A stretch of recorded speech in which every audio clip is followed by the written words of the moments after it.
everybody to the final DAC Forum of 2022. I'm Kenny Salvini. I'm the co-founder and president of the Here Now Project, and we serve as the Washington chapter of the United Spinal Association. And our mission at Here Now is to connect and empower the the paralysis community in the Pacific Northwest, and have done so over the years with care baskets for the newly injured and rotating monthly support meetings of all sorts all over Western Washington, as well as activities like potlucks, barbecues, annual meetups. We just had our bowling event last weekend, which was awesome.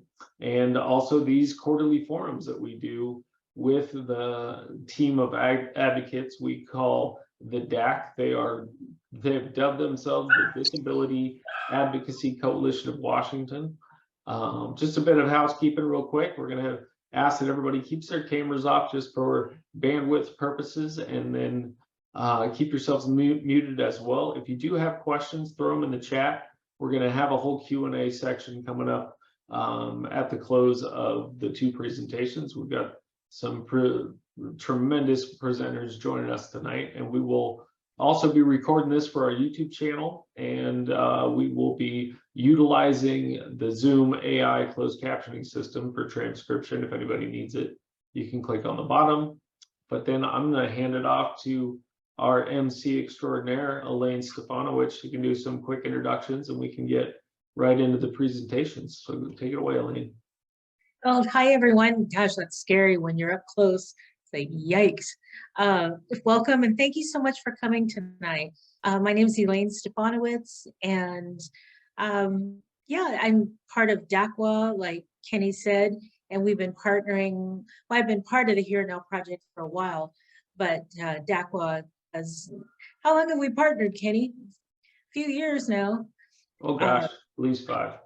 Yeah, so we love doing these forums.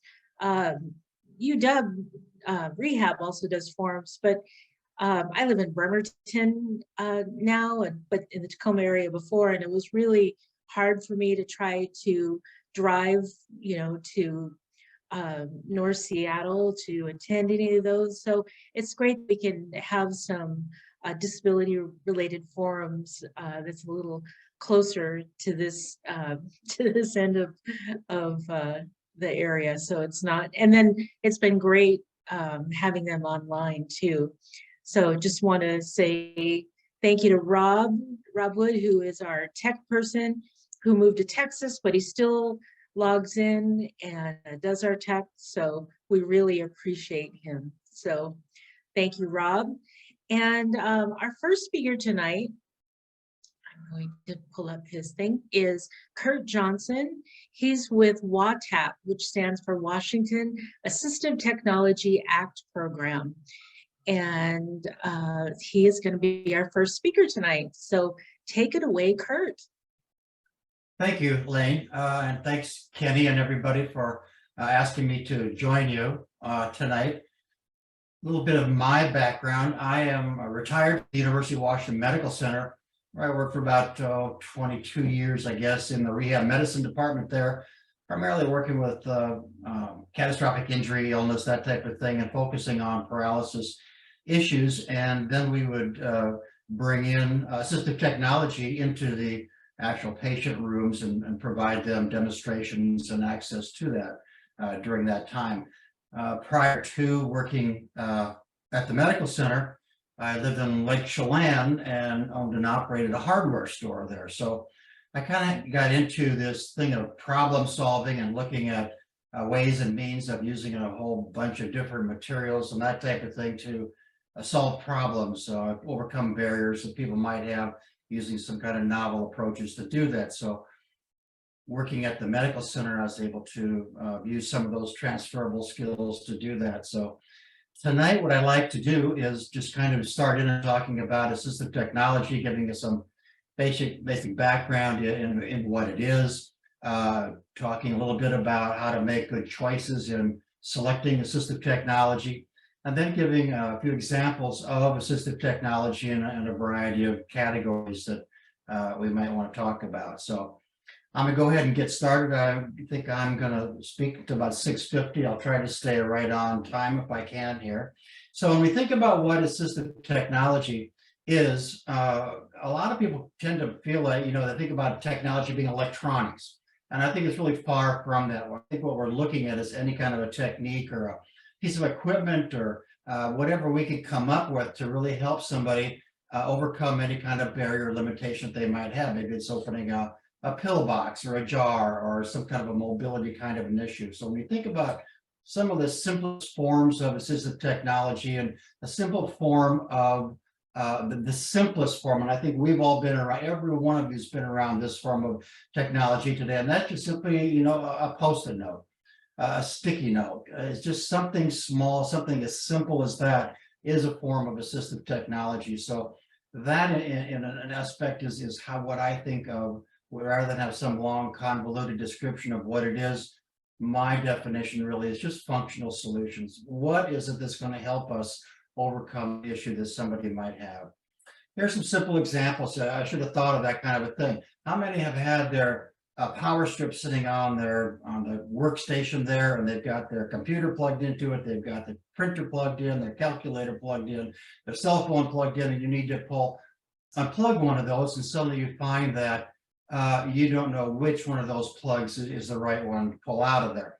So a solution to that may be just to take bread tags, save a few of your bread tags that are out there, and put them around the power cord when you go to pull it out, or find motor kinds of issues, having a hard time holding onto a pencil, a pen, or any kind of device like that. Simply taking a tennis ball and sticking that device through the tennis ball, giving you a better grip on that. I've worked with a number of people who had issues with regard to holding a glass. And so maybe it's just simply taking rubber bands and putting around the glass, a better grip on that. And then I've also had a number of past patients or people that I've worked with, consumers who have had things fall down in their chair between their armrests and their seat. So we simply just put a piece of pipe insulation down there to keep that from happening.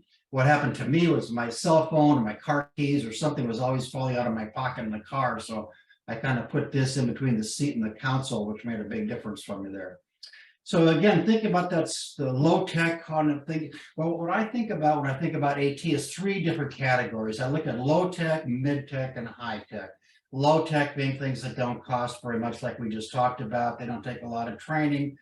They may not take any electricity, anything like that. Then we think about mid tech being those devices that a little bit more complex and may require electricity. They may take some special training to get it done. Again, they may be a little bit more expensive. And then we think about the high tech side of the world, and those are the ones that are really going to be quite a bit more expensive. They may take some training, may take a special trainer actually. And so they may take, again, a little bit more money to operate that. Here's some examples of some low-tech solutions, just taking, when you need a hand rest or keyboarding or something like that, just taking a pool noodle, cutting it in half, or to hang on to your brush or a comb or anything like that, to put some pipe insulation around it using PVC to make a tablet holder, or the device like this, the Easy Guard right here, to do gardening kinds of activities. Mid-tech, we're looking at a little bit more money, like I said, looking at some kind of medication dispensers. These dispensers can start at mid-tech and go up to high-tech. Mid-tech, they simply are going to buzz, or the light's going to blink, or simply to dispense the medication. A higher tech version of this would actually, if an individual doesn't take it, it's going to call your caregiver or a family member or something like that and text them and say, John didn't take his medication at a certain time today. Another mid-tech would be just to be some of the apps that are out there. Another one would be the roller bar mouse. The roller mouse, again, is one, we're going to discuss this a little bit later here, but it's a really good, easy tool to use when a standard 2-button mouse isn't going to be functional for you. That high tech, obviously, being those kinds of things like the Nest thermostat or eye gaze technology, or the robotics that are coming about and being more and more popular these days. So when we think about the role of assistive technology, I really think about, how can we reduce the demands on an individual, and if necessary, they're their care provider. How can we enhance a person's independence and give them more self-confidence, self-worth, and really provide some kind of safety issues for that person. I work with WATAP, the Washington Assistive Technology Act. About 2 days a week after my retirement, I came back and I do a lot of training with them. We do a lot of demonstrations, and I just enjoy being around this kind of program. We are a state and federal program. Every state has its own Tech Act program, and we're Washington State's Tech Act program.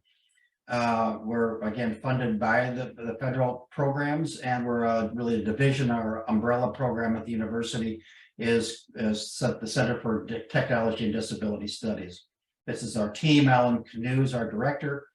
Naomi Namakata is another one of our assistive technology specialists, and Naomi deals, her primary area of focus is vision and deafness and hearing impairments, those type of things, although she can cover a whole variety of smart home technology things as well. Myself, the 2-day-a-week guy. Maria Kelly is our senior assistive technology specialist, and she handles a lot of the cognition kinds of AT that may be necessary in the community. Her by trade background is in occupational therapy and home environment assessments and that type of things. Scott Kanan is our office manager and the guy that anybody will talk to when you initially call him looking for any devices that you might be looking for. And then Brendan Johnston is our IT specialist who helps with any kind of computer access issues that we might have.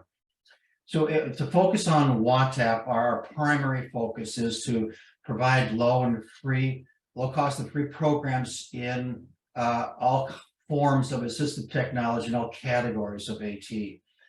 One of the primary things that we do is just device demonstration, whether that's computer access, whether that's independent living, hearing devices, communication devices. We're doing those kinds of demonstrations all over the state. Following that device demonstration, but it looks like somebody is going to be successful with that device, we'll go ahead and lend that to them. We also work with another program called Northwest Access Fund, where we're looking at alternative financing. And then we do information referral. We've got a variety of other programs we partner with around the state. So, like I said, after we do the device demonstrations, following that, we'll do device lending. In this case, what we want to do is to make sure that somebody tries it before they buy it. In this case, the young lady was able to explore using this device, the joystick, to do navigation on the computer. And once she found that she was successful using that, we loaned that to her for 3 weeks. She was able to take it to school and demonstrate it to the school folks there, and then take it to her employer and have them approve it as well. And so she used this for about 3 weeks, and then the employer actually bought that device for her so that she could use it at work and take it with her actually to school and everything. So again, the demonstration led to the loan then led to her being able to actually have her personal device of her own supported by her employer. We have hundreds of assistive technology devices in our loan closet. This is our website, and I might say that I sent Kenny has a copy of the PowerPoint that I'm talking through today. And if you go to that, you will go to this site right here. You can go to our loan library. At our loan library, you'll see all the different types of items that are based on categories that they fall under. And you can find also what items may be waitlisted there. And you can look at the device to see where, if you want to purchase it or something like that, this is where you might get it and what the cost might be in getting that device. So again, we're looking at everything from computer access to independent living to vision, hearing, communication. We're actually looking at medication management, mental health, and a variety of other ones as well. And now the biggest focus recently has been on emergency programming, helping people get devices or applications that will help them in emergency situations based on our current environment kinds of issues that seems that everybody is struggling with these days. And lastly, I talked earlier about UWC TDS. This is the Center for Technology and Disability Studies here at the university. Under that umbrella, we also do evaluations and consultations with a whole variety of agencies throughout the state. We partner with a variety of other programs out there. I have already mentioned the program on Northwest Access Fund. We have a new program that we're working with, and this is called Affordability. And for those who are living in rural communities, the Affordability program started at Purdue University. And what we're working with now is a joint program between the University of Washington and WSU. There's something novel for you to think about tonight. So the two universities are working together, and we're working through the extension offices of WSU and being able to reach all the rural communities that are out there so that we can provide specific devices to them. We can help them identify assistive technology that would be better appropriate for them. We're finding that a lot of the farmers that are out there doing their own types of fix it and repair, and frequently that's ending up doing with some form of secondary injury. And so what we're trying to do is to get around the secondary injury by making them aware that there are devices that they can use to do that. This is the Skagit County. This is the primary office where that's located, is up in Skagit County. And so if anybody has any questions on that, you can go to this website right here to get further information on that. So I just like to throw in some little trick slides here. So if anybody has a need for to hold a plier, to hold a device, a rubber band will help you there. Get a jar off, cover off a jar, hang up your clothes, keep your clothes on the hanger, or if you need to keep the door open, just to use this. So again, why and how do you choose what assistive technology is going to be best? Technology is not the goal. Technology is really what we're looking for is to participate in an activity, and the activity is our goal. Technology is not. Technology is the tool that's going to help us to reach the goal of overcoming any barrier that we have. You know, 50–75% of technology is sitting on a shelf somewhere, which is unfortunate when you think about the thousands and hundreds of thousands of dollars that are not being used. And most of this, or a lot of times, is just out of the goodwill of a family member who thought they would buy somebody this device because they see it online, they saw it in a magazine, so they purchase it and they find out that wasn't what the consumer wanted. You know, we're looking at lack of training that somebody might have in the use of that device. We're looking at lack of access for repair and maintenance if they're in some rural community out there. And then the biggest part is, you know, just the failure to really take into consideration the user's options, the user's preferences. And I can't tell you how many times I've had consumers come to me and say, you know, they just recommended this, but nobody asked me, you know, what I thought about it. Nobody asked me about what brand that I wanted, what color I wanted even. So it's just hugely important for our professionals out there to really take into consideration the consumer's preferences. So when we think about choosing AT and making good choices on assistive technology, we want to look at the kind of tech support that's available. Can we have money back warranties or guarantees? Is it compatible with other AT? You know, for a smart home technology, you know, is it a Google or an Android device versus an Amazon device out there? The nice thing is that these programs are now deciding that, you know, maybe it's best if we all start getting along a little bit better. And they're all starting to look at how can we set up devices that's going to be appropriate to work with everybody's equipment that's out there. You know, can it be funded by who and how? Training. It isn't just the training of the consumer that's out there. It's the person that's doing the training going to need some training in providing better information on using that device that's out there. Again, for our rural communities, you know, repair is a huge factor. Whether it's an augmented communication device that breaks down, who's going to repair it? How are they going to send it away? What's the person going to do when they don't have that device? Have all these issues been thought about ahead of time? And, you know, primarily, we're looking at changes over time. Changes over time are a huge impact on assistive technology.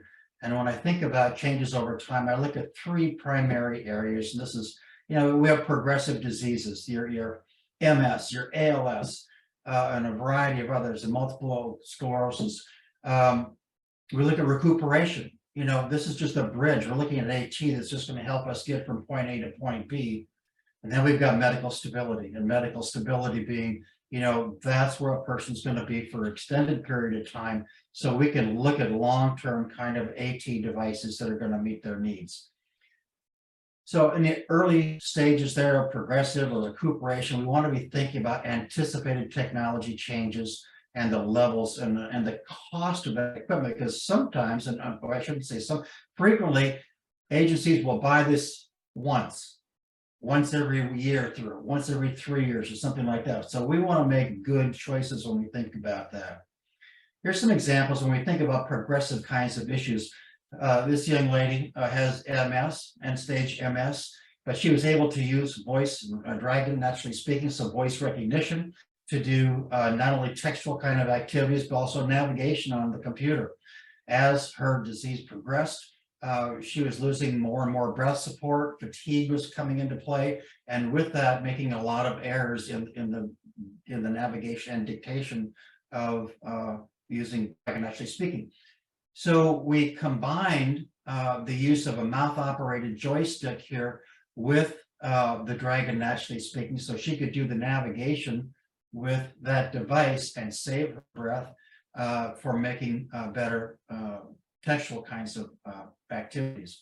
So that really led her back to using a computer for longer periods of time. The next picture here is a lady who is using a device for recuperative purposes. She had surgery on her wrist, no longer able to use a standard 2-button mouse. So with this device, the roller mouse, she's able to rest her hand on the palm rest there and simply use one finger to roll that bar. And as she rolls the bar up, so moves the cursor up. As she rolls it down, it goes down. She slides that bar back or forth. And as she targets whatever she wants, then she can do a mouse click over here. We're going to talk more about this device a little bit later. But the point of this being, she was able to bridge her needs and continue to use the computer with less pain and fatigue that she was having trying to use the standard 2-button mouse.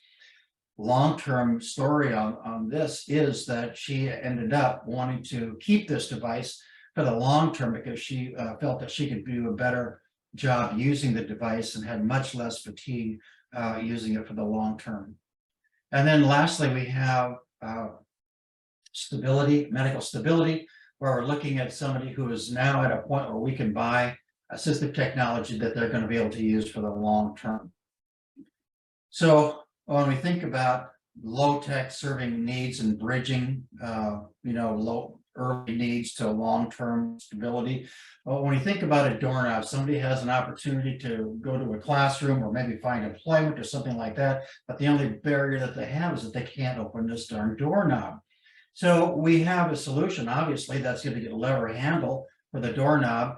So we're going to go ahead and order that. But in the meantime, what's that person going to do the next 10 days between ordering the equipment, having it sent out, and then brought in and installed again? That 10 days in between, what are they supposed to do then? The solution there, obviously, is low-tech solution.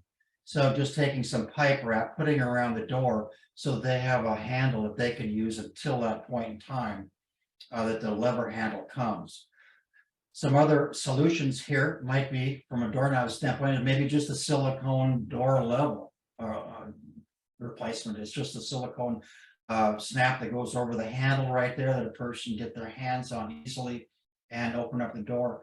Most of the products that I'm going to talk about this evening are going to be available through Amazon, and I'm not here to promote Amazon. But again, a lot of these products are there.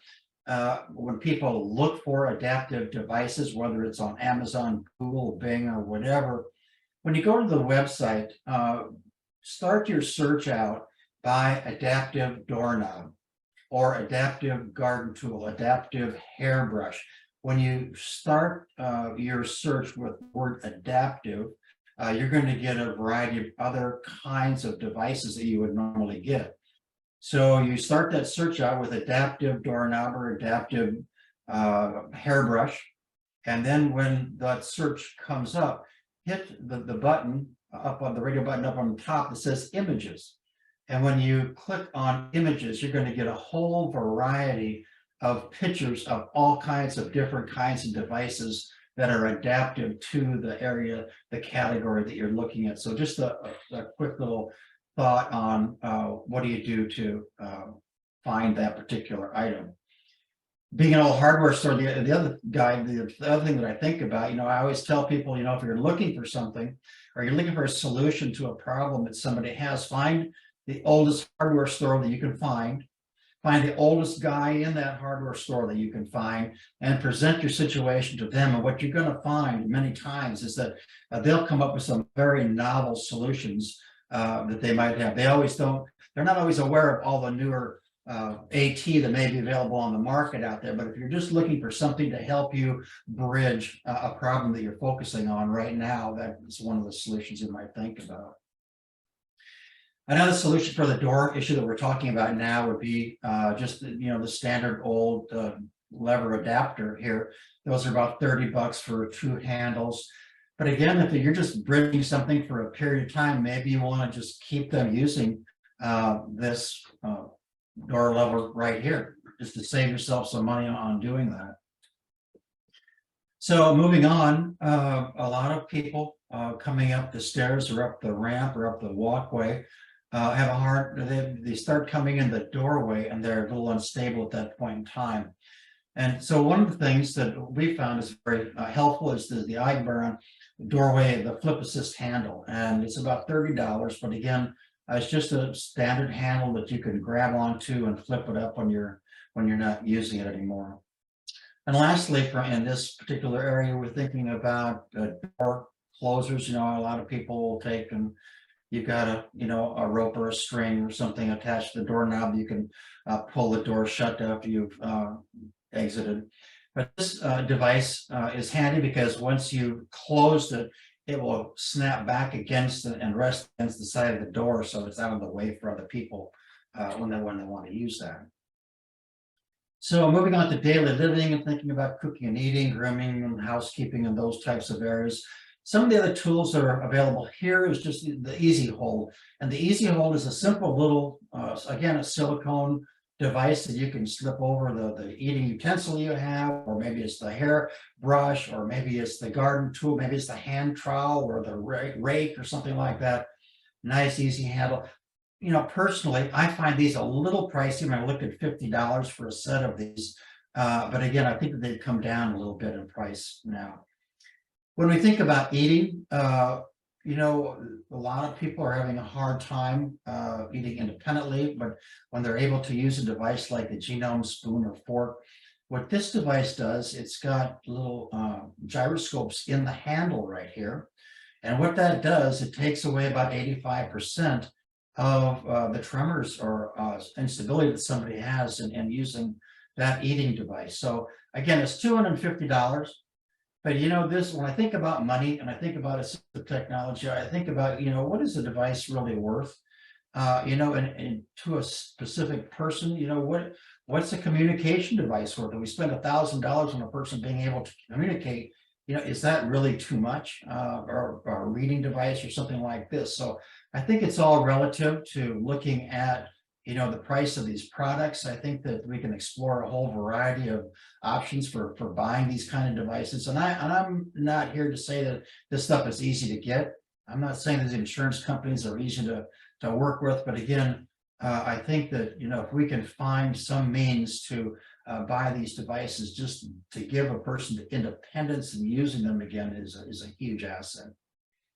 So moving on, we've got the easy adaptive spoon and fork, and I like this device because it's weighted and it's got a bigger handle. It's more, again, it's got this silicone handle, dishwasher safe, and all of this, and you can adjust the angle of the device there. But again, it's $13, just a nice handy spoon.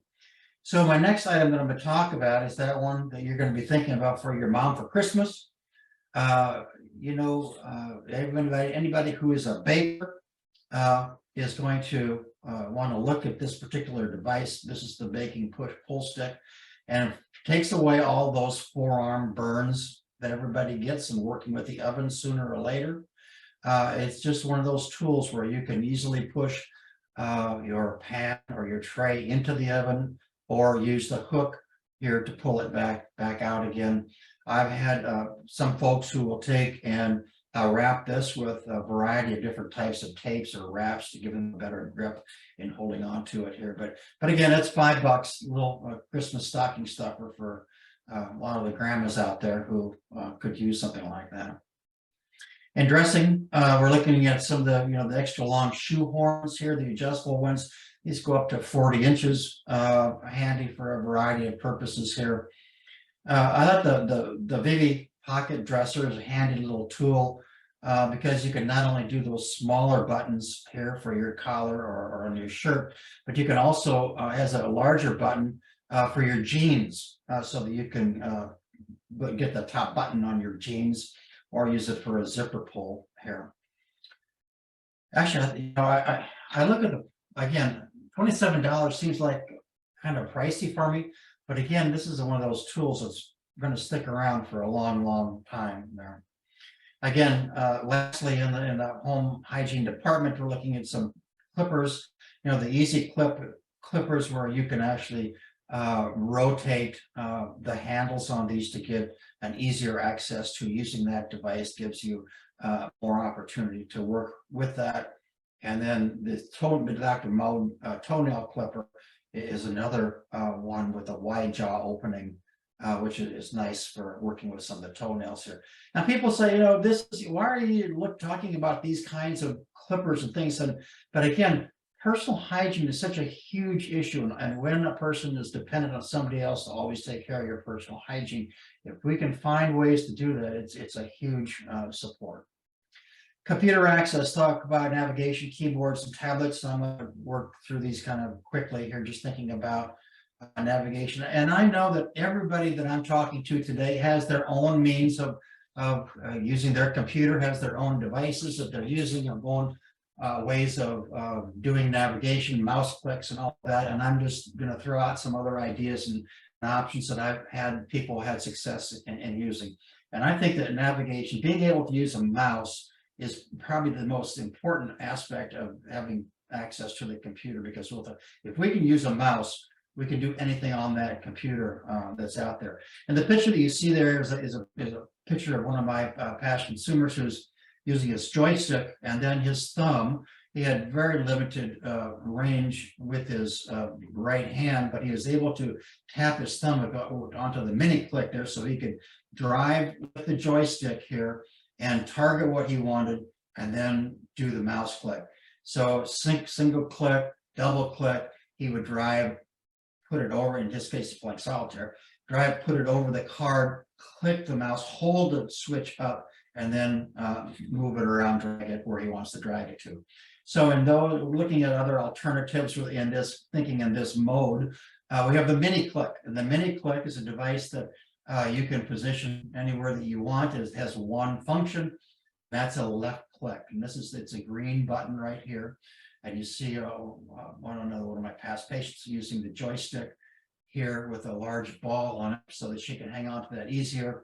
With the mini click and tapping it, she's got a reliable switch site with her left leg or right leg here, so she can go ahead and do the mouse clicks here. In this case, we're looking at, again, long-term mental stability, and she's able to keep her finger on the trackball, move where she wants to, and do head clicks with her mouse. So you can imagine how frustrating it is if you don't have an external mouse click and you have to use one of the mouse buttons here to target what you want. By the time you take your finger off the trackball to hit the button here, you've moved it, just off of your target. So you come back and you go back and forth forever. And I'm not a guy, I don't have a lot of frustration, tolerance, and that kind of thing when we can not have to experience it. With limited range of motion, we've got a trackpad here. Again, using an external mouse click, we can use the trackpad and make very small movements with right, left hands, whatever we have. We've got, again, the roller mouse that I talked about earlier, which is a very popular device. And again, all these kinds of devices WATAP has available in our loan closet, and we're happy to do demonstrations either in our offices or at somebody's facility. And if that looks like it's going to be an appropriate tool for somebody, we're happy to lend that to them for up to 3-4 weeks sometimes, so they can actually use it on the job or at school, wherever they're at. Again, this is the roller mouse, a better picture of what that device looks like. Other tools that we have available is the Glass House, and the Glass House is a wearable Bluetooth mouse. And again, this is just Bluetooth. You pair it with your computer, and as you move your head, so moves the cursor on the screen. You target what you want to target, and then you can use a byte switch, or you can also use sip and puff or a foot switch or whatever you'd like. This is a really easy device to set up and use. Again, you have to have, so again, pretty stable head movement, reliable head movement doing that. You know, one of our first devices in doing this type of technology was the head mouse. The head mouse extreme is where you put a reflective dot on your forehead or on your glasses, and this device right here follows that dot, and as you move your head and dwell on something, you target, dwell, and then you get a mouse click in doing that. Again, like I said, I know everybody out there has your own devices that you're using, and the technology is changing every day. We're looking at more and better means of using computer access. You know, with voice recognition, we're able to do navigation as well as textual kind of activity these days. Eye gaze technology is getting to be a huge factor for a lot of people these days. There are some limitations with regard to some frustration tolerance and the requirement of a lot of recalibration that's necessary for that. But again, this is getting much, much better. This usually is best if you can have somebody who really knows what they're doing, a trainer, to come up out and help the consumer set this device up. You also want to be concerned about changing lighting that may be in the room. And if you have you know, sunlight coming in a window and you're working by a window, that could affect the reliability of this, or eyeglasses or that type of thing. And lastly, typing with, you know, one hand typing. I'm a real big fan of compressed keyboards, small keyboards that we can do a whole variety of activities with. They're simple to use. If you need to move your number pad from one side to the other, get an external number pad put over where you're at. This young lady, traumatic brain injury, she was in a chair and was pretty much paralyzed on her right side, but we could move the number pad on this side so she could use it here. The other thing that's I want to point out, I keep moving my cursor, and I'm sorry, this is probably really distracting to everybody, and I apologize. It's an odd habit that I have. But again, what you see here, all these letters here, these are Zoom caps. And Zoom caps are nothing more than decals that you can get on Alexa or on Amazon or anywhere like that. And you just peel them off, or your PC keyboard or your Apple keyboard or whatever, and stick them on. They come black with white black letters, white background.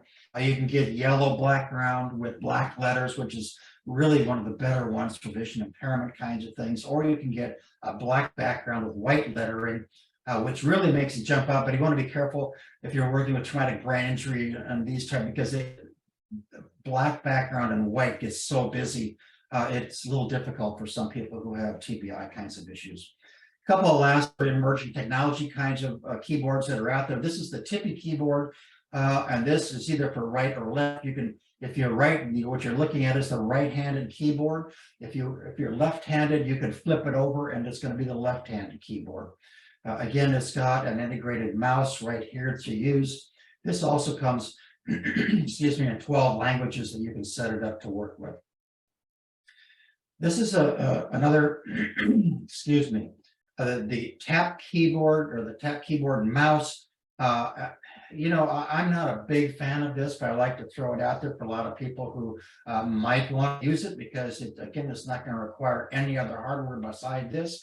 Because if you can chord, if you can have an instrument, or if you can play, you can use multiple fingers to do different kinds of activities. It's great. Personally, I think if you have any kind of flaccid finger issues that you're struggling with, if you need to put this on by yourself, it's going to be quite a chore.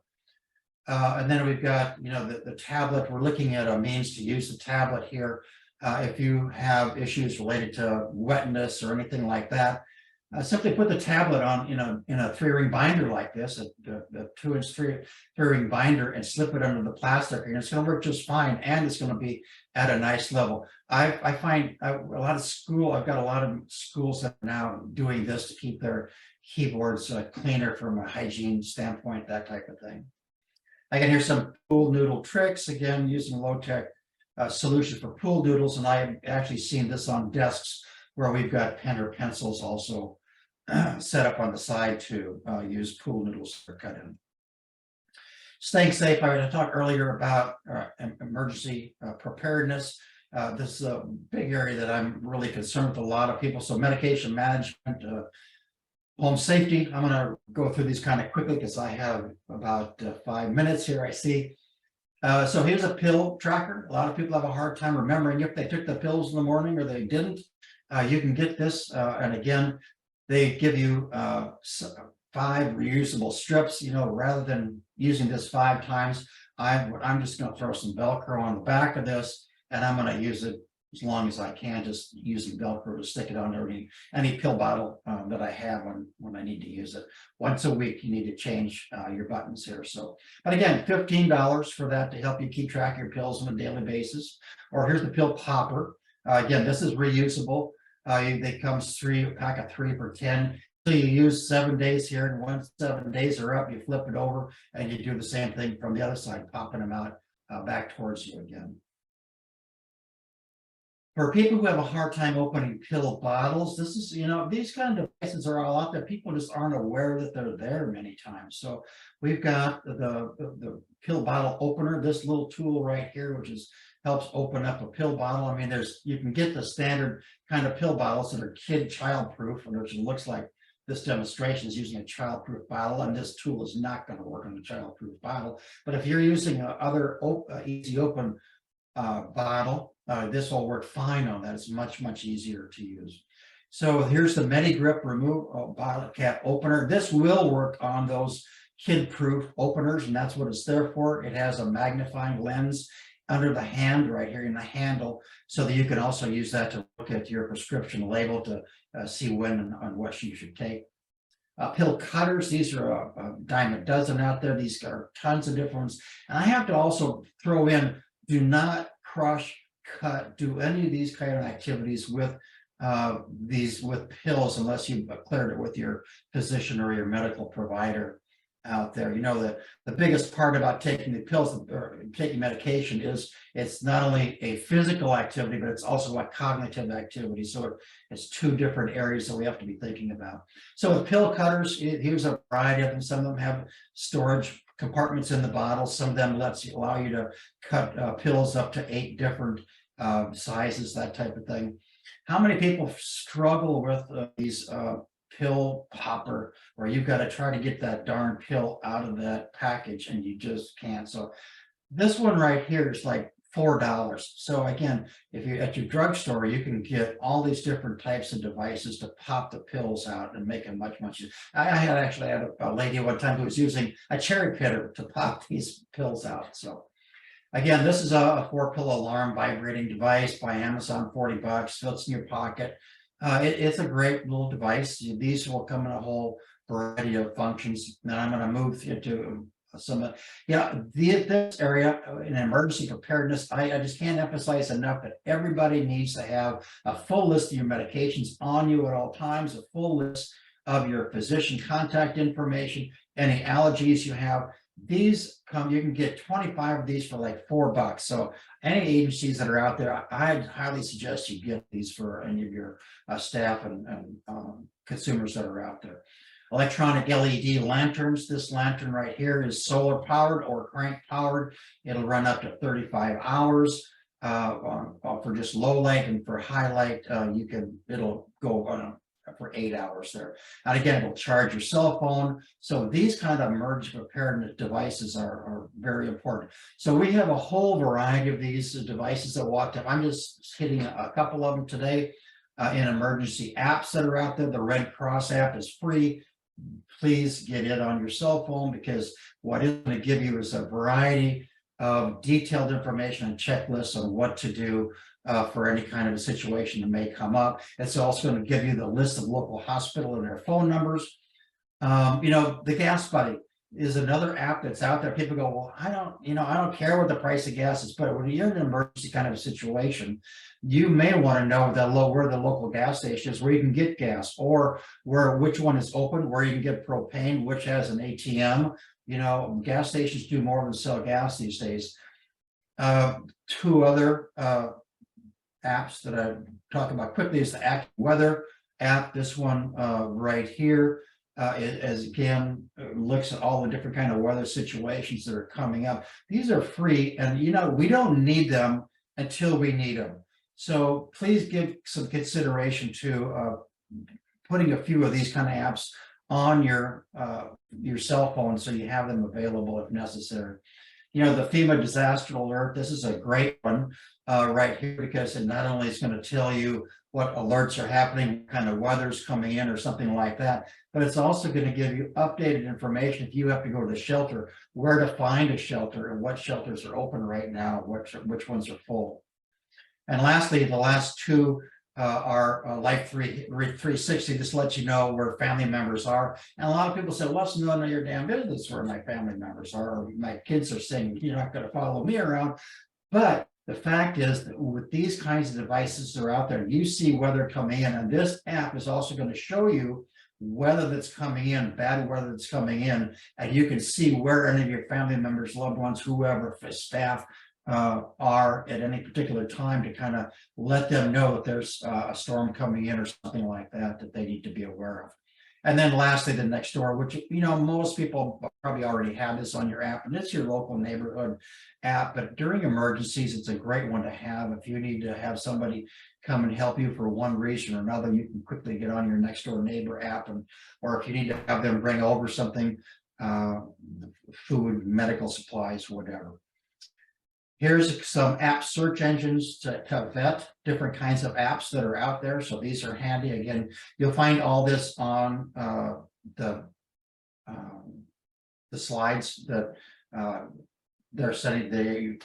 Kenny's going to send out if you ask for them. So these are the search engines that are out there. This is Northwest Access Fund, a means to get low interest loans that are out there. They're at 5% loans. I don't know if you saw it today, but the interest rate just went up again today. It's going to keep going up. So for anybody who needs low interest loans, the Northwest Access Fund is a fabulous way to get them. They're also going to help you put together any kind of business plans. If you need to put a business plan together, resumes, all these kinds of things.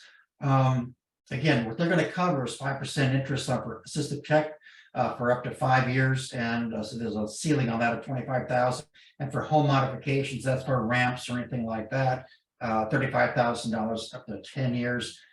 All people are eligible for this with any kind of disability, and they're looking at anything from dentures to hearing aids to braille equipment.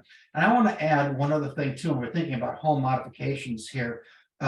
King County has a new program through oh my God, who builds houses for people? Habitat for Humanity.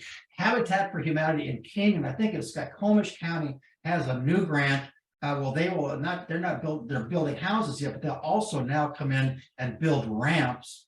They'll adjust the size of your doors. So contact Habitat for Humanity if you're in King County and you need some kind of home modification made. I think they go up to like $5,000 to do that kind of thing. This is WATAP. This is who we are. So with that in mind, I'm about 4 minutes over here. I'm sorry, Anat. So I'll let you all go. And again, this is Washington. This is the Tech Act program. Here's our contact information. Thank you for everything. And we're going to open it up for questions, I think, at the end of our discussion here. That is correct. Wow. Talk about some great information. Curt, thank you so much for sharing all of that. You're very welcome. Yeah, I want to get that thing for the oven. And and the door closer too. I have a hard time closing doors. Okay. So that's great. So thank you so much. You're welcome. Okay, well, we're going to move on to our next speaker, and her name is Anat Caspi. She is a doctor and director of Taskar Center for Accessible Technology. And thank you so much for being here today. I hope I didn't butcher your name. Hello. Hello. Thank you. Let me share my screen and you guys tell me if it's the right screen. Except it is, except it's not on the right slide. Okay. What are you able to see? If anything? We can see designing for the fullness of human experience. We can see the whole screen. Awesome. Okay. Hi. Full disclosure is that our nurse called out for my daughter, so I'm a little bit in a situation where I didn't anticipate to also be caring for her presently, but I didn't want to miss this opportunity. So thank you, Kenny and Here and Now, for having me speak with you today. It's really great to be able to speak to community members, supporters. As mentioned, I'm the director of the Taskar Center for Accessible Technology, which is part of the Paul G. Allen School for Computer Science and Engineering at the University of Washington. And our mission, if the advancing here happens, yes, is to develop, translate, and deploy technologies that improve independence and quality of life for people with disabilities. And as the director for the Taskar Center, the design decisions that we try to make is basically looking at how inclusive computing and the inclusive computing lens takes us first to focus on the central question of who will this serve, or for what purpose should we design this artifact, and only then should we look at the technology itself. So we're not trying to be technology solutionists. We're trying to really evaluate whether this artifact that we are presenting has a real purpose. Will it be inclusive? Will it be accessible and equitable? And only then do we start thinking about whether there are like computational or other technology opportunities to match these needs. I do want to mention that I'm also part of a larger center called CREATE, which is the Center for Research and Education on Accessible Technology and Experiences. It is sort of the joining of 9 different labs represented by the researchers here. You see me here as the director of translation. And also on this call today is Kathleen Quinn-Voss, who is our public community and engagement manager. And these are myself and Kathleen would be potentially people that you would interact with if you were to engage with us in participatory design, which I'll talk about today. So a little bit about what we're going to cover.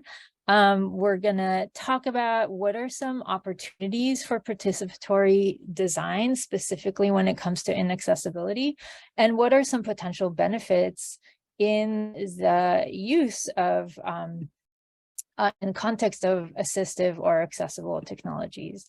So we'll talk about some benefits, some practices, and I'll basically introduce a whole bunch of different projects that you can think about in terms of where this could benefit you potentially. So if I'm to talk about, what is the opportunity here? It's really important to stress that we, as I said, do not want to be technology solutionists. So we look at this board that was constructed by John Porter, who used to be a student at the University of Washington and is now working at Microsoft. And this is a wall of exclusion that he put together. He is a person who with a disability, and he has the use of one hand. And he put together this pegboard that displays a whole assortment of video game controllers that require the use of both hands, and therefore it was his wall of exclusion. And I like to bring this as an example because this is a person that identified these inaccessibilities and found them to be his opportunity. And this really became kind of his PhD work in terms of how do we remove these inaccessibilities from his world. So when we consider accessibility and equity, we want to consider the complex context of technology in the context of disability, which is much more complex than just matching ability or some diagnosis to some kind of technology. And it was really great that Curt spoke to that, because it's not just about overcoming a specific barrier or like fixing exclusion, but we also need to consider all these additional barriers that technologies introduce, like what kind of supports does it need? What are other people or caregivers skills that are required to make this technology work within the context of your life? What are what is funding that's necessary to make this part of your life?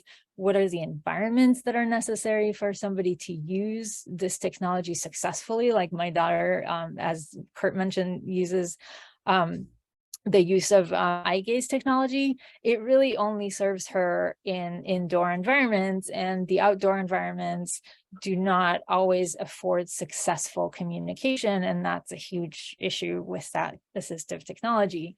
So in a way, it's taking the social model of disability and applying it in a very realistic translation and sustainability lens.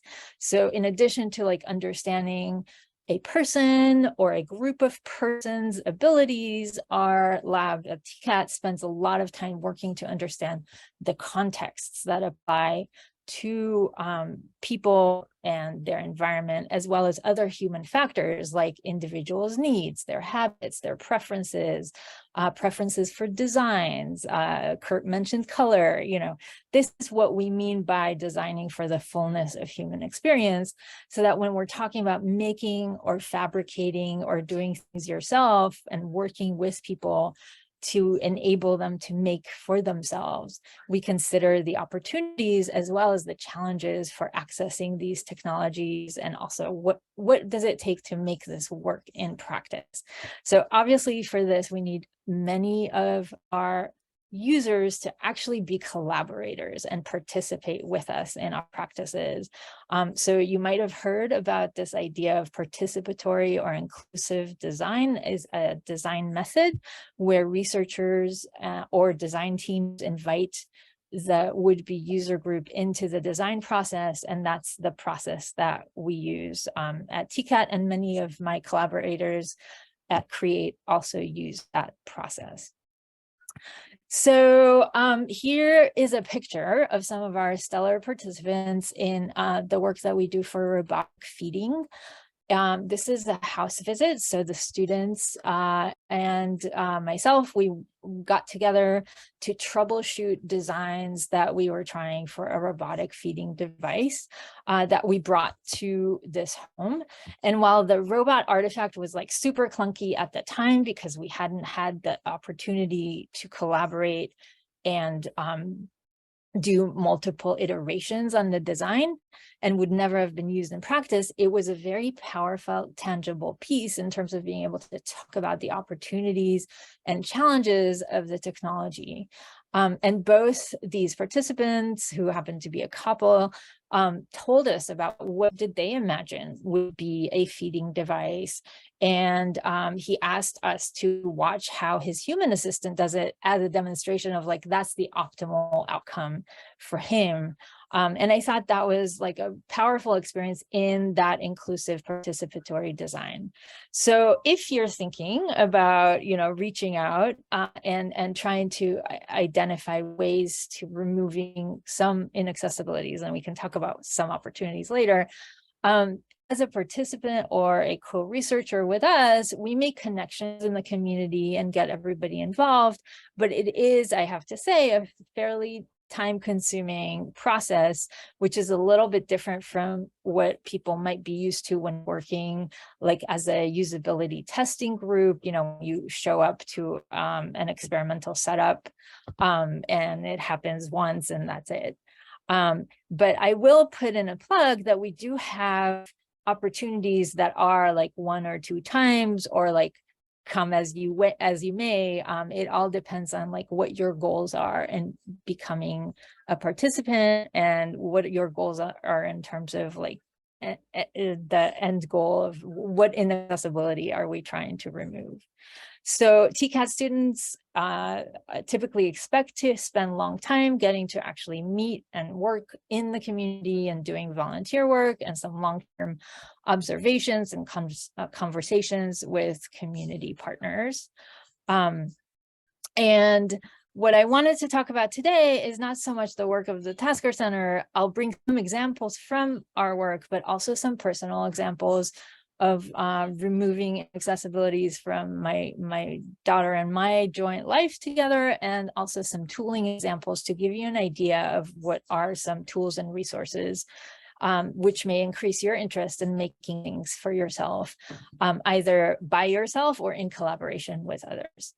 And to be frank, I personally believe that the DIY and maker movement will finally move things in accessible technology space, because that field has been somewhat static and immovable for a very long time. Curt did mention that there are ways to, break out of that, either if you identify something on Amazon that could be repurposed, which is awesome, but also because there's now an opportunity to get some off-the-shelf components to kind of make things on your own. But when it comes to like Medicaid funded types of devices, that area or subfield is still very static and very difficult to trudge through a lot of the times because of regulatory constraints and the funding requirements. And I'm sure everybody here is familiar with that, so I'm not going to regale you with long stories of waiting a year for a device or something like that. So I think when we're talking about accessibility, in my viewpoint, it's not so much that accessibility is the goal, it is just the outcome, and the inclusive design part is the process. So we try to factor all these human factors that I talked about in order to come into the accessibility as an outcome. And so the opportunity here is really to identify what inaccessible part of my life do I wish to remove and work on. And my experience is that everyone has experienced to some degree inaccessibility. It's only a question of how much of a barrier does it represent. If you go to a foreign country and you are unable to read the signs, you are in effect not accessing the variability of communication signage in that country. And of course, different people are impacted very differently by the inaccessibilities that society presents to us. But at the end of the day, if we look at this as a mismatch in design, then we can say, well, then let's just redesign this artifact in a way that is accessible to me, given my heterogeneity and ability, age, gender, social needs, cultural background, language, or other traits. So if we are to look at accessible technology through inclusive design, what are some benefits? And I'm going to try to go through each of these and give examples of how it can increase reach in terms of who may have more reach to these technologies than through the sort of the insurance processes or the tried and true processes that Curt was mentioning earlier. Secondly, some of the newer designs or the DIY designs allow for more customization, and we'll talk about what kinds of customization, because a lot of times we need different kinds of customizations. We need different scenarios to be customized to, right? So the outdoor and the indoor environments, we need customization in terms of the parameters of the sensor. Maybe today I'm not feeling so great, so I need a lower barrier to provide input to this mouse sensor, for example, and other kinds of customizations that would afford me the opportunity to work with this device in any different type of scenario. Third, we'll talk a little bit about affordability, and I like to mention the disability tax that Curt also, he spoke about some of these things that are expensive. And a lot of the times it is much more expensive if it is targeted towards a population with a disability. And so some of these do-it-yourself mechanisms or ways of retooling artifacts that are available on the market make it more affordable. And lastly, we'll look at some increased opportunities. And I think that's where, to me, it's like what it was about building that orientation towards like, what is it that we can't engage in as a family, or, my daughter in her school. That to me became an opportunity to increase her ability to interact in the home, in recreational opportunities, and different community engagements and play. So, and of course, the final outcome is to have actual artifacts that are usable to you, so you don't end up leaving them out. Curt mentioned 50% abandonment rate.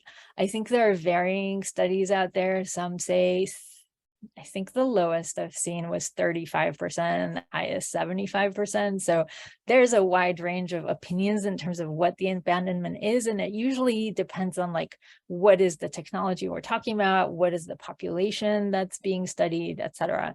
But at the end of the day, we know that these things are not necessarily usable for a whole host of reasons. Anywhere from, people not wanting to have a hearing aid apparent and visible, to the fact that the thing is just not usable because you didn't get a chance to try it before you bought it. And so anywhere in that range are hosts of reasons why people abandon the technology that they have. So that's one outcome of being able to co-design the artifacts. The other is about overall improved lived experience. And I think a lot of people feel empowered by the ability to contribute to the technology that they're using. And I use technology in a very broad sense.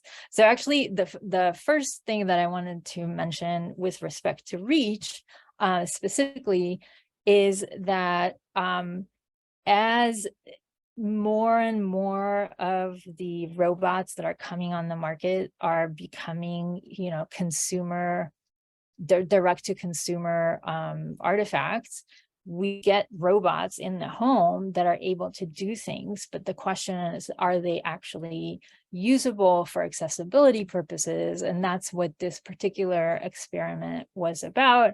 I'm going to show just a small segment of this. And the purpose in showing you this segment is that we've designed different interfaces for the same robot. So here, this person is using an Alexa device with a voice technology to interface with the robot.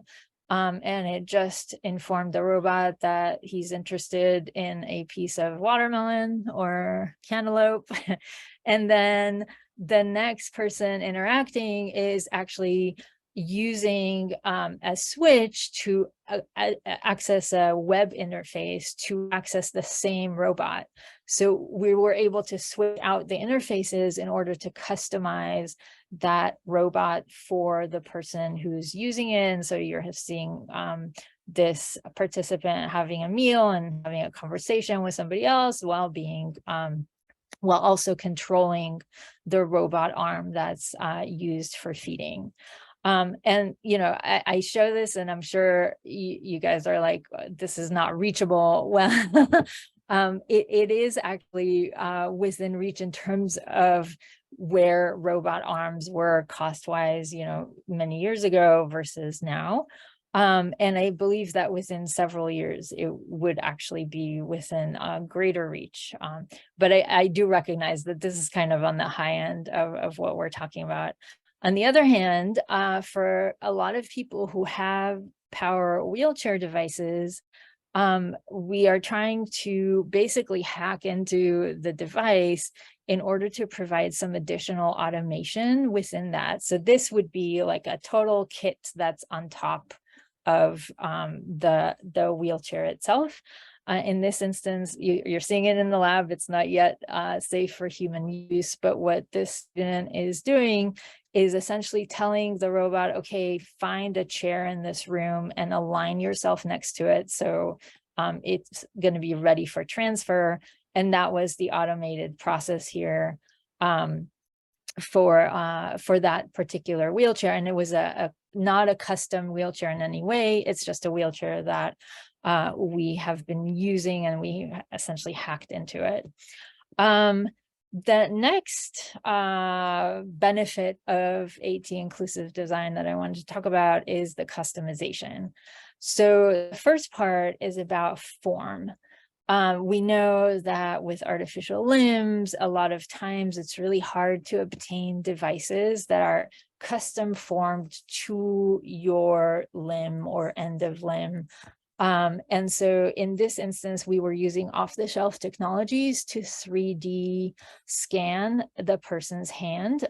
This is actually a participant who just heard about us, called up, and they were like, look, I really want this 3D printed device that will help me align my hand in a particular way. Everything I've tried from like Bartels and medical insurance wasn't working for me. I really need this to be formed to my hand, because my hand at this point is is so much beyond the typical hand formation that all of those off-the-shelf technologies are not working for me. So we scanned her hand and were able to then 3D print this very, very clunky first prototype. And that's again what I was talking about. Like, she would come in and have this conversation of like, yeah, I like this, but I don't like this, and this is how it could change, and this is where I would like to have some leeway or parameterization. And these are the kinds of inclusive design conversations that we hope to have. So that's in terms of customizing to form.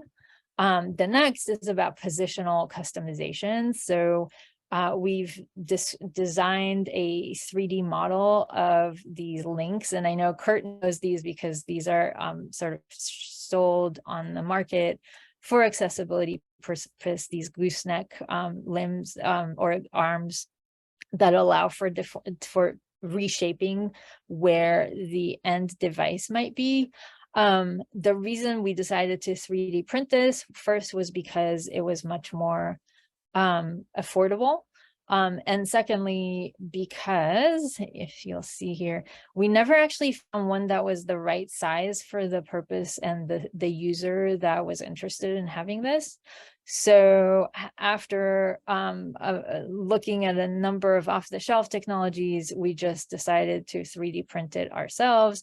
And then we were also able to put this capacitive touch switch at the end and run the cables through it so that you can see that the chip and the battery are actually decoupled from the sensor at the end. And that's beneficial because then you have a lot more range of motion in terms of where the user is able to access that sensor. The other part of this is the sensor itself. So this little chip that you're seeing there, this whole setup cost us about $35, whereas a capacitive touch switch, like a candy corn switch or one of those, tends to run like 175 is probably the lowest. I've seen these, and up to like $300. So again, this ability to identify ways in which it's more customized and tuned to the user. I should mention that by designing the chip ourselves, we can actually tune the sensitivity of the capacitive touch switch so that whenever the person needs to, reduce the sensitivity or increase the sensitivity because they are less able to, flick the switch, then we're able to tune that on the fly, which is a big change from having to switch a whole sensor or a whole switch, especially in the arena where abilities change over time. The ability to tune the sensor is really beneficial. So, sorry, I'll move forward. I'm not sure why it played again. So affordability, I happen to know that this is this wheelchair rail mount with a U-bolt is something that Kenny likes and is interested in. So in looking at this, I believe that this U-bolt chair rail mount is about $200. And this wheelchair mount was made with a PVC pipe and black fiberglass rod and a bracket from PVC scraps. And I think altogether, it's about $35. So definitely much more accessible. And then you get to try it, you get to change it out if you wish. You get to kind of tune it to your chair, etc. Now we're going to talk about increased opportunities. And so now I'm moving on to things that we've not done necessarily at TCAT, but are things that I've reached out to the community sometimes in order to help me out.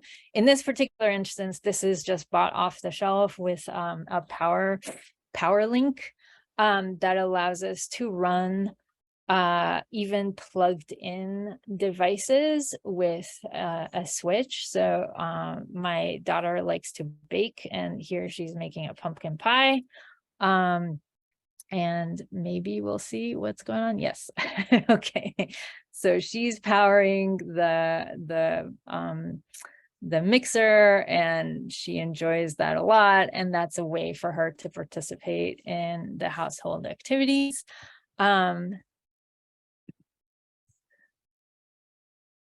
Another opportunity, we identified the inaccessibility of her swim lessons. So in her elementary school, for part of PE was 1/4 of swimming, and she was unable to participate. So this, I actually reached out to an organization in Ohio called May We Help, and co-designed with a host of engineers there. This, it's made out of some PVC pipe. It's not exactly a pool noodle, it's a little bit more sturdy than that, and gives her the buoyancy that she needs. And there's an additional buoyant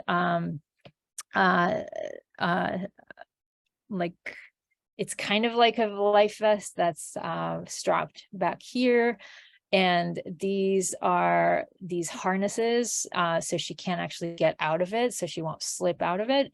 I feel it's very safe. Of course, you get to see it in action in a second.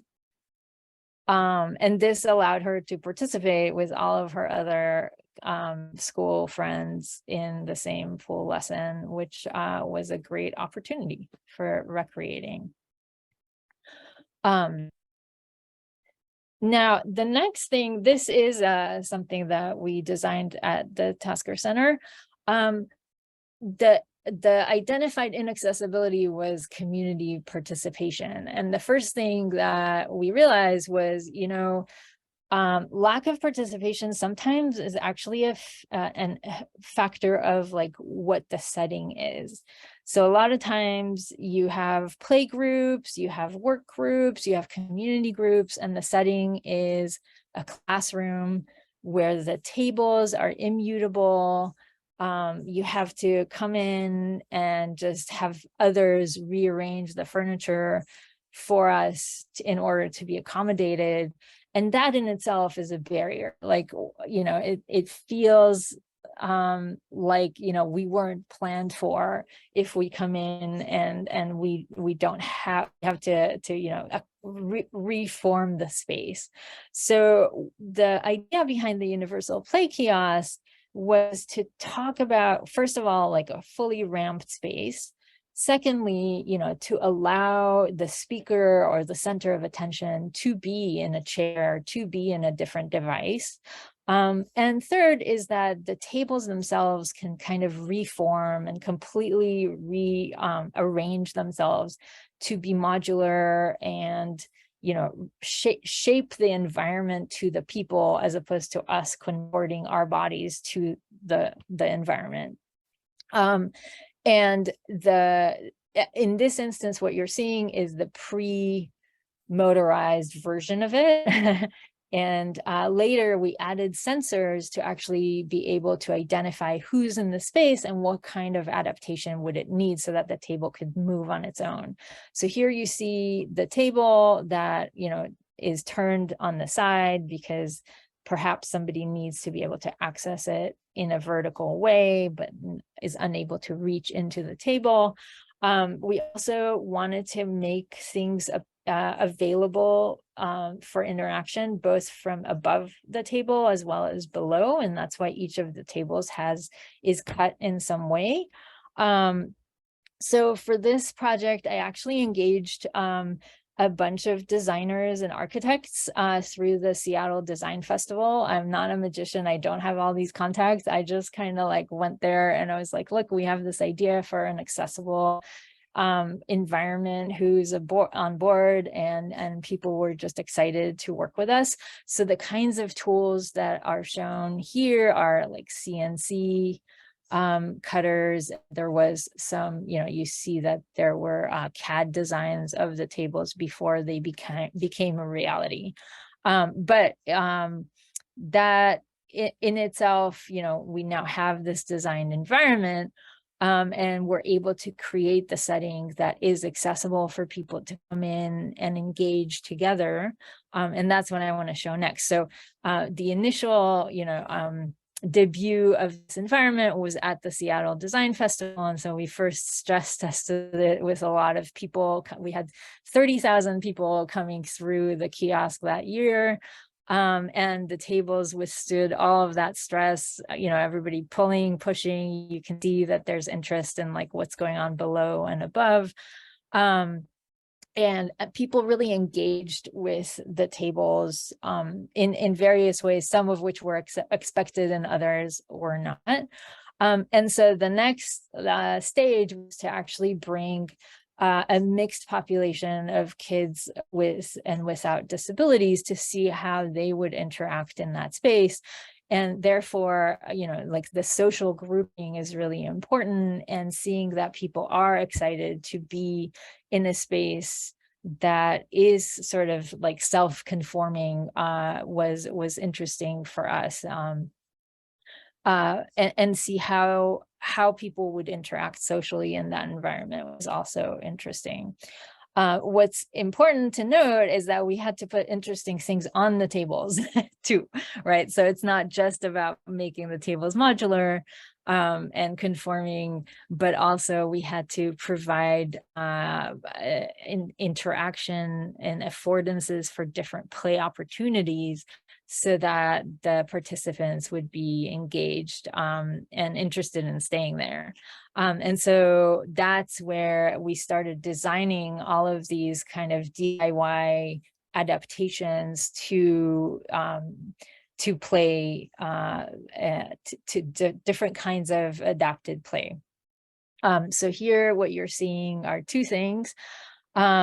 One is this ball shooter. So this was the mechanism basically to do something that's similar to like a target practice. But they got to activate these with switches, so they only had to feed the balls from on top, and then we also had helpers on hand to put that to feed the balls through, and they were able to activate the ball shooter. And this is something that's more like a catapult. So that's for a bean throwing. And here you see all kinds of kids engaging in this. And this is something that I've actually set up many a times for my daughter, like for, she wanted one birthday to be like a carnival with a bunch of different stations for play. So we set this up as the bean throwing, and kids of all abilities really enjoy these kinds of artifacts. It's not just there to be the accommodation piece. And I think that part is actually really important, because in the engagement process, we really want to provide the opportunities for equitable play. So it's not like, you know, oh, you use the typical toy and you get to use this special adaptation. Like, it's really all about having everybody all in the same way. And I think that's the part that's most, that stays the most with both kids, both the kids who got to engage in play that they don't typically get to engage in, and those who got to use this technology. And I find a lot of kids are really interested in that. So it is a way of basically creating the discourse around inclusivity in a way that's, accessible to them. They feel engaged in it. And, I'm talking a lot about kids because obviously these are the inaccessibility opportunities that I've worked on, but that's not exclusive to that. I think, if we think about our everyday lives and how we interact with colleagues and partners and things like that, there are lots of opportunities for us to remove some of the inaccessibilities in our daily, community activities, recreation, and play. So when we realized like how powerful some of these were, I partnered up with Provale Therapy Center in order to create the Pacific Northwest Adapted Tech Library. And we just hit our 600th loanable toy or switch or technology or adapted Xbox player or so we have a lot of artifacts there. The library is back up and running now post-COVID. So I would really encourage you, if you're interested, even if you're an adult but you want to play with a child, a family member, we have all kinds of like gaming opportunities and other kinds of artifacts that might be interesting to loan from the library. And with the library this year, this is our 7th year in which we're also doing a toy hackathon to send accessible toys to people for keeps, not for loan. And I'll set up there's going to be an opportunity later if you're interested in actually joining us for the hackathon that's happening on November 13th. And lastly, I mentioned a little bit of gaming. So I think a lot of you are familiar with the Xbox adapter play adaptation. And that's for the Xbox, but there are opportunities for Nintendo systems as well. So this is an example where we took the Nintendo Wii system. We also had to use the larger form controller. So this is connected to the actual box, and then we adapted it by soldering to these switches with these. I don't know if you're able to see it. It's a little bit small. Sorry about that. Oops, not. So you can see that we added all of these jacks so that we're able to add the switches to them. So just as Curt mentioned, like it's all about being able to provide the input. In the case that he was talking about, it was the mouse. And in this case, we want to be able to essentially access all of these controls, but not with the input devices that they provided through this controller. And so instead, you can see that we're using 2 of the switches because that's what she has access to. And here she is playing Mario Kart just like anybody else and enjoying it as well.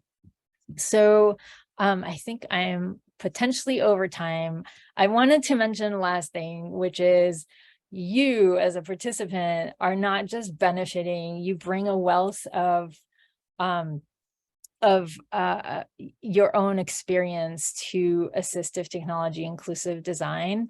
And as a SME to that, I think there's a lot of sometimes, when we were starting in our roads with my daughter, there was always this feeling, and maybe this is not something that this particular community, so I'm not trying to, project, but there was an idea that researchers are, hold some holy grail, and we're just there to sort of, be the beneficiary of those artifacts.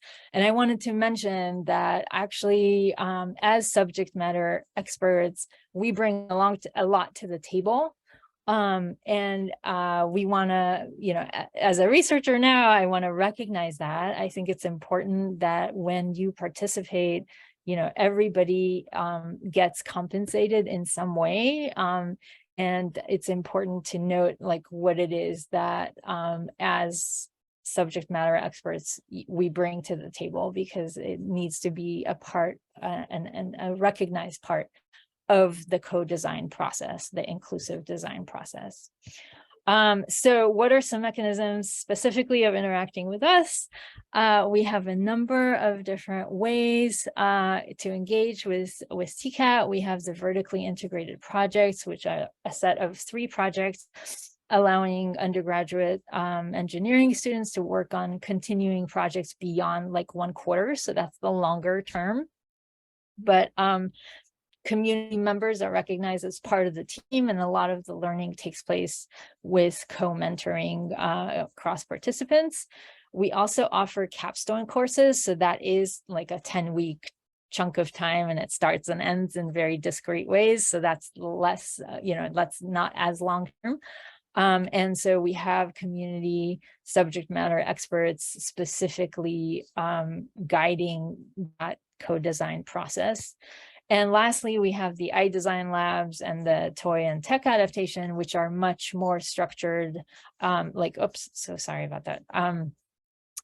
clubs, so that you don't have to come every time, and projects are motivated towards like a design use build kind of idea, and engaging community members in the design and development of either their own AT or AT for others. And so lastly, don't forget, if you're interested in learning more, even about like how to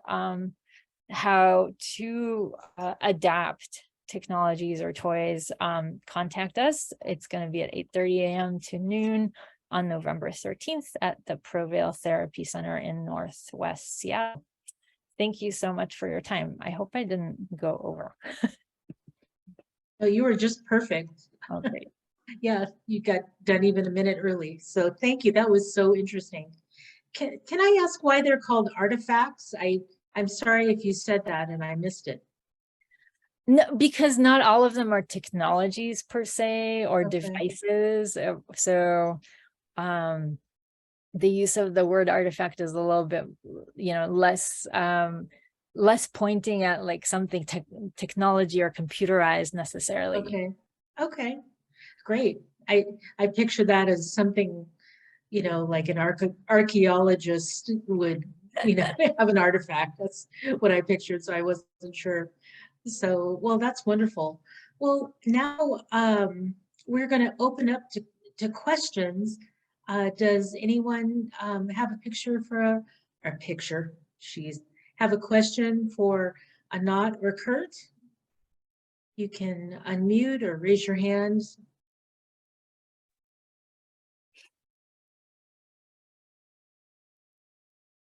Okay, I have a question. Go ahead, Kenny. Okay, my question is with the big keyboard thing for doing Xbox and things like that that you're just showing. Can that be backwards compatible with a gaming laptop or a gaming computer? Right. So some desktop Xbox are backward compatible with that. And now there is there's also a USB access to it, so you should be able to use it like another input controller. Okay, because I have a grandson that does have an Xbox, and I'm sure he'd love to play with Grandpa. But the other thing is, I have a gaming computer, but I can't use the smaller hand versions like you're saying, because my hands are so bad that I miss buttons or I miss the joystick or something like that, and then of course I just gave up on it. It's just like I can't do it. Well, I mean yeah, we have in fact Microsoft donated a number of Xbox controllers to the library, so feel free to access us to borrow it so you can test for yourself to make sure. Yeah, that'd be great. Thank you. That's exciting. Gosh, it's really nice that you can try it out beforehand too. Yeah, absolutely. Thanks, Kenny. Anybody else have any questions? Yeah, Anat, I'll jump. You showed the photo of the it looked like a Nintendo adaptive controller. Now, is that I was doing a Google search for that. Is that something that's out in the market, just like the Xbox adaptive controller? No, sadly, no. Okay. Yeah, but that the controller, the red controller is on the market. Oh, okay. I can send out the link to that, but then you'd have to have somebody adapt it with those jacks. Gotcha. Gotcha. Okay. Yeah, so I'll be honest, I'm like scared of the Xbox because I feel like there are too many options. So I felt much more comfortable with Nintendo, which is why I was much more willing to spend the time to adapt that Nintendo controller than try to approach the Xbox. But you know, it sounds like Kenny already has the environment to go with Xbox. Absolutely. Yeah, it's definitely something that I've been thinking about, but I didn't know there was anything actually out there that's big enough like that for me to be able to maneuver my hands good enough, even if it's just a bump with my knuckle or something like that, to be able to, you know, maneuver whatever you're doing in the game. Yeah. Totally. That's great. To jump on that one too, Kenny, I know that with the adaptive controller, you can also, you know, attach all sorts of external switches. So you can use elbows and your feet and all that stuff to utilize the same buttons too. And there's also the quad stick, which is the joystick that has multiple options for gaming, but it's all like mouth control for high quads like me. But you could still use that as well. Nice. Okay, I will definitely shoot an email out when I get a chance. Awesome. And I All did cool add stuff. the slides from both Anat and Curt's presentations to the chat, and then Oh, great. on the YouTube channel as well. Yeah. Yeah. I wish Great. that was going to be my question. Yeah. I also wanted to add that some of the pictures on my slides won't be available. When I have past patient photos, I take those out, so there'll just be a few photos that will be missing from my slides. And we got releases from everyone that was shown. just to make sure. Okay, the other silly question I got, and this is something that, you know, I thought about as a design, you know, because Kenny and I were talking about, you know, the safety being around kids and being in the power chairs and not being able to see behind you. And I got the Quantum Q6 Edge 3. Mhm. And of course, it's got the Pickney rails and stuff on it. But what I wanted to do was, you know, if I were to put the camera on there with the monitor where the cup holder is, you lose the cup holder. Mm. So I'm wondering if there's a way we could make an adaptation to where you can put both right at the end of the rail, like the cup holder already sits, but make it like pop out like you would in a vehicle underneath the monitors. That way you still have a cup holder when you're out and about. Does that make sense? I'd have to see it, but that's kind of where something like the iDesign Lab would come in, where we have like these discussions. We potentially whip up a quick prototype and then maybe iterate on it a couple of times until we hit the mark with you. Okay. And also, you know, the group I mentioned, oh, I guess I didn't mention there's a student group called Husky Adapt, and they have design teams as well. And so they also work with community members to kind of, you know, take their ideas and work with them. Okay. And now, could you tell folks how to get a hold of your Yeah, I have. teams a little bit easier? Sorry, how to get a hold of me? How to say get a hold of the design teams if they have questions or they want to ask if they could participate or something like that, how do they go about contacting you? Yeah, so I just put my email in the chat, or the TCAT's email in the chat.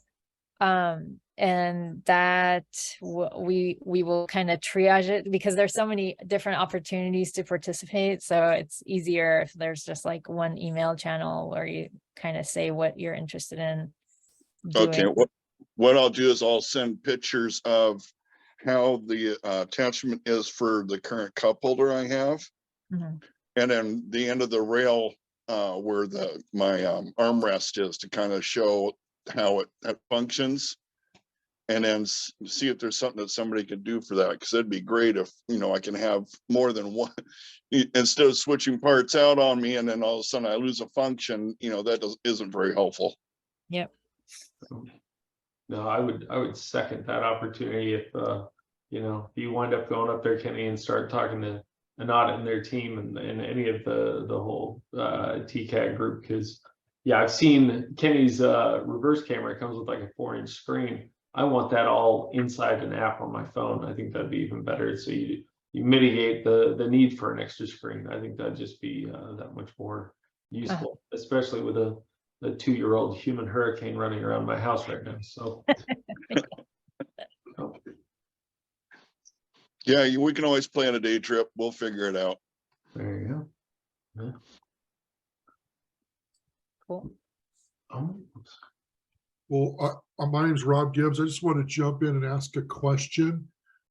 Thank you so much for being here tonight. I always learn so much from the DAC WAP forums, and I love the notion that technology doesn't have to be some cool electronic gadget that, for folks like me, I'm always like, what's the next cool thing? It could be rubber bands. I'm like, oh, that would be great. I could just use some rubber bands. So thank you for that. One of the things that that I'm kind of struggling with is I've been involved in writing a number of emails and writing documents and things. And it's just, I have a pretty good hand function, but it gets a little difficult. And so long story short is I primarily use a Windows device or a Samsung Android device for my phone. And I've been really struggling with voice to text. I've tried the Dragon Anywhere product and it works pretty good, but then I got to copy or paste, or I would just love something on my Android phone that I could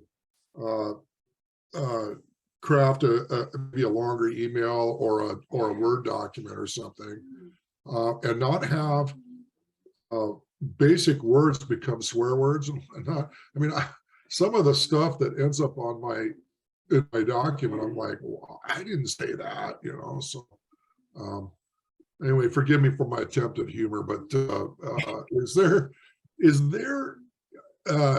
anything that you know that's coming forward, or something better than the Dragon Anywhere product that I could just use on my phone?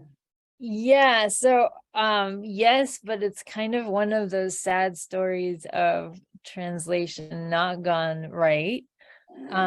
That the University of Cambridge created this Android app and also a desktop app for essentially, like, you type in one key and it predicts the next one, so it highlights in bigger in bigger size what it predicts to be your next letter. And so then you have very few movements that you need to make on the screen in order to type longer words out. Sadly, they no longer support it because the researcher who created it passed away. So we're actually actively looking for a development team to support that. And it sounds like somebody has something else to contribute about that. Maybe. It sounded like somebody wanted to say something. Mhm. No. Okay. So Well, it's yeah, just kind of a frustration with it's kind of a frustration while I'm trying to contribute, and I mean, I think Kenny could probably mouse fast with his mouth than I can type with my fingers or my voice. He's a master at mousing, but I don't know if it's a tone of my voice or how all those words just get, you know, I'll say a word and just something completely different comes out. It's just, so I got to go back and reformat and change things. It's sometimes I think, well, maybe I just need to be a little more patient, spend a little more time and just do it by hand. But So if you let me get back to you, there was also a recent, actually, Microsoft research product that was allowing people to tune to their own voice. So you would have to do some degree of training on your own, but it would then be much more like supportive of your own intonation and things like that. Let me reach out and figure out what the name of it was. I don't recall. thank you so much. I really appreciate it. And again, thank you so much for being here tonight. It's I love the inclusivity of the gaming for kids to all be able to participate on one toy. That it's not just this is for these kids, this is for these kids. That the inclusivity was touched my heart. So that was awesome. Yeah, you should come out and play with us. Oh, I'd love it. I would love it. That's great. Yeah, I'd like to come and play it. We'll have to find out when the next play date is. I'm coming. Sounds great. We all like to play. That's absolutely. So does anybody else have any questions? Oops, I have my old lady reader glasses on. I look like a librarian. Any other questions? Would it be all right if people think of questions afterwards, you email Sure. either of you? Sure, sure. That'd be great, because sometimes you think, well, it's always, you think of it after the fact. So, Kenny, any final words? No, I just want to thank both Anat and Curt for being on here. I think, yeah, I can speak for a lot of people that you guys answered more questions that I even had coming in. That was a tremendous amount of information, and you know, between WATAP and the TCAT and Create, the more opportunities we can have to connect with you guys and to leverage the power of your organizations, all the creative minds at the school. And just like Anat said, I was typing something out as you were talking about everyone being a subject matter expert and should be treated accordingly. I love that because we no longer have to beg and plead for the attention for a lot of these things. Now we're recognizing, especially in the last few years, that the disability space, there's a lot of opportunity there for us to be experts and to be pulled into cool projects. So yeah, really appreciate you guys joining us tonight in late into the evening, and we're going to have this up on the YouTube channel here shortly. And yeah, just thank you all.